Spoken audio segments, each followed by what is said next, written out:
अस्सलाम वालेकुम दोस्तों, बरखुरदारो ये बच्चे वर्जिश करवा रहे, ये लगा के बैठ गया वैस, ये देख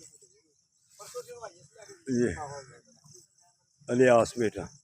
चलो चल सगीर शुरू चलो जी यार, ये देखे ये ये अशरफ बेटा, ये जॉगिंग करके आ गया। ये जिसने जिसम अपना काम करना है ये ऐसे कर दे।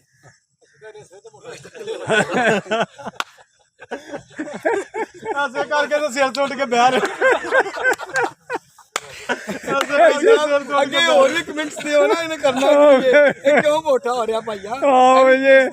इसको नहीं जी, जिधर से वापस लेके आए हैं वो 173 किलो वजन था, उधर से वापस लेके आए हैं। वापस जा रहे हैं तोड़ दिया भाई। ये देखिए जी, ये सही फिट है लिहाज। हाँ 53 किलो वजन है। हाँ 1 मन 13 किलो वजन कम किया इसने बेटे ने।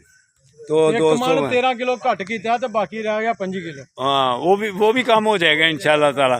तो दोस्तों परेशान नहीं होना, जिनके पेट भारी है ना, जिस्म भारी है, वो सियालकोट पार्क फातिमा जिना पार्क में आ जाए, इंशाल्लाह ताला A1 कर देंगे। अल्लाह हाफिज़, अल्लाह हाफिज़।